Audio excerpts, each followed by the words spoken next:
we are going to study morphology. The previous sessions we had studied phonetics, phonology. Phonetics is the study of the production, transmission and reception of speech sounds, and phonology is the study of how these sounds are structured into syllables. And morphology is the study of how inflections are added and how new words are created and how the structure of a word, that is what we study in morphology. And in syntax you will study the structure of a sentence, how words are arranged to form sentences. So morphology is that part of linguistics that deals with the study of the structure of words. And morpheme, it studies how morphemes are put together and organized. That is what we study. So what is a morpheme? A morpheme is the smallest meaningful unit in the structure of a language. So in the case, let us see the example of the word write. Write in itself is a single morpheme. Why? Because it is a meaningful unit. You cannot divide it further. If you divide it into ri and t, it will not give you any meaning. But in the case of the word writes, the two morphemes are write and s. Even though s is one letter, it denotes that tense. So it is meaningful. So that is how we determine morphology. So let us see some examples. We were discussing about write. Write in itself, it is a single syllable. Also it is a single morpheme, because let's say if you divide it into ri and ch, there is no meaning in it. There is no meaning. But in the case of writes, we can divide it into two morpheme, write and s, right?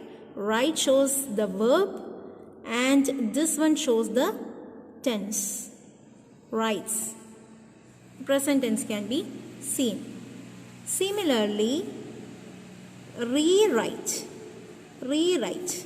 We can write as re and write. Both are meaningful units.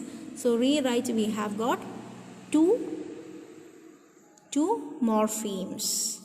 So let us take unfaithful.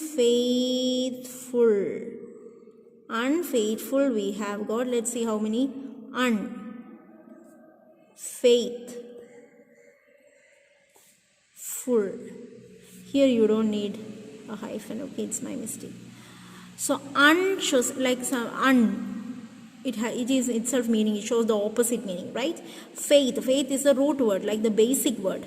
And full is another inflection, which inflections which got meaning. Okay. So in here, unfaithful. Okay, a single morpheme can also be, so a single phoneme can be a morpheme in the case of A. Single phoneme can also be a morpheme because A is a meaningful unit. Okay, so I hope. And similarly, mostly we use the morpheme s for morpheme s sounding z, phonetically sounding z as in boys, to show the plural sense, or ed, phonetically ch as in kicked, showing the past tense. This showing the plural and this showing past tense. Therefore, a morpheme is the smallest unit of form that has a meaning in a given language. For example, but there are in case some like this, as we have in receive, receive. The sieve in itself, it doesn't have a meaning as such, but we can find it in many words like perceive, conceive, etc. Right?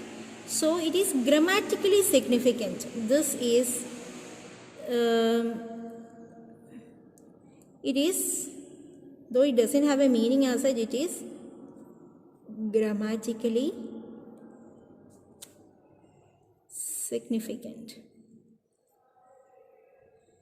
Now let us divide some words into morphemes, some sentences into morphemes. For us to understand the morphemes better. We have the sentence, the clever girls tricked the naughty boys. Let us see how we can divide it morphemically. The clever girls. Girls is plural, right?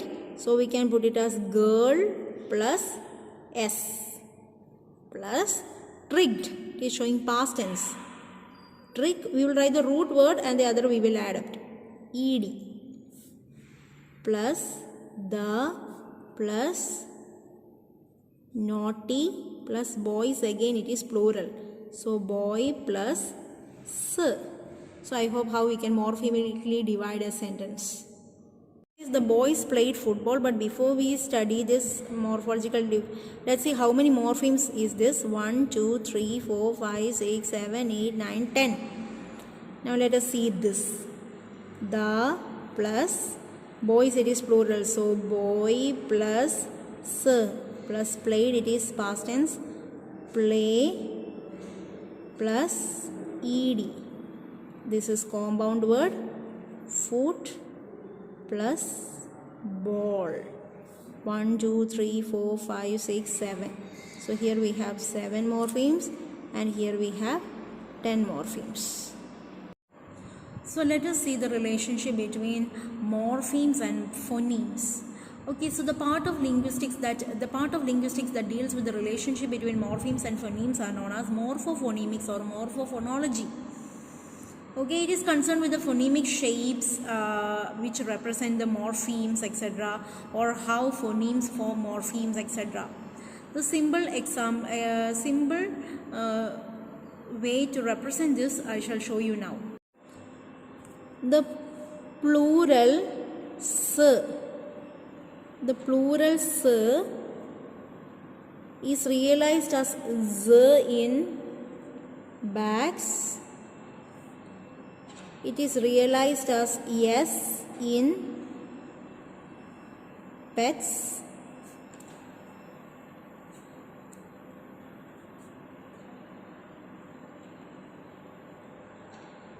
Okay, and it is realized as is in glasses.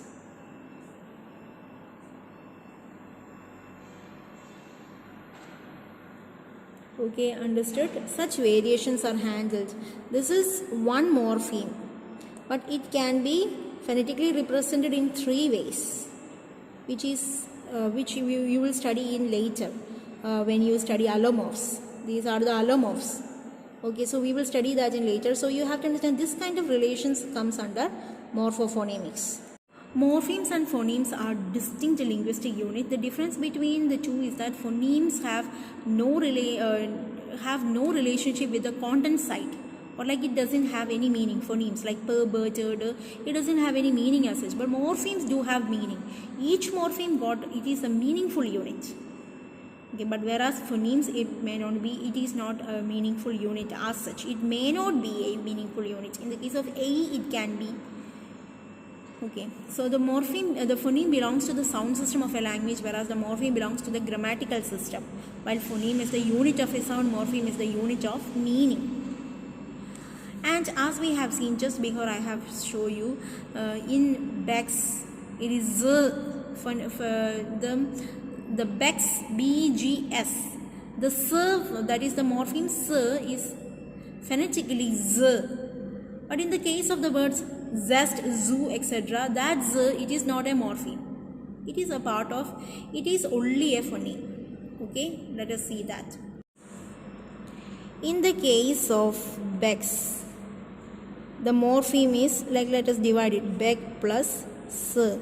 This S it is like this when we are phonetically transformed. So we have this Z phoneme to represent a morpheme. In this case, this it is a morpheme. Why? Because it have a meaning, because it is the plural. But the Z in zoo or zest is not a morpheme. Why is it not a morpheme? Because that is just a word as such. In Beck's, the has a meaning. Why it has the meaning? Beck's. It shows that it is present tense. It is not plural, it is present tense. Beck's, it is present tense. If it is backs, then it is plural. But if it is Beck's, then it is present tense. It shows the verb in the present tense. Similar, we have many other words: stands, hugs, grabs, etc. It occurs in English verbs in the present tense when the subject is third person singular. So I hope you understood the difference between morphemes and phonemes. Next we will see the difference between morphemes and syllables. The word each, it is a single syllable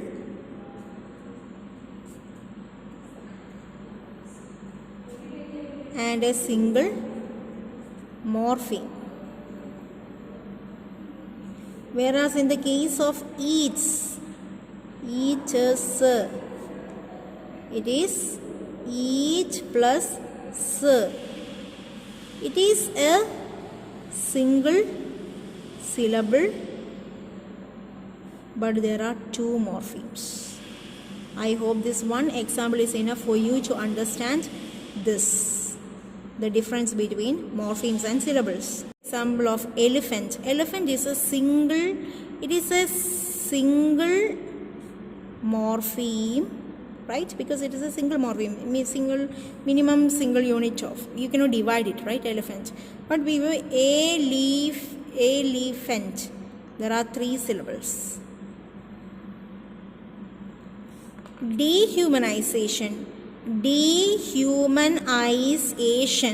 Dehumanization is like this: D plus human plus eyes plus Asian.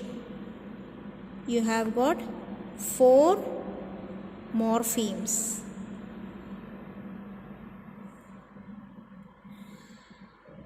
Okay. Dehumanization. There are 6 syllables. Okay.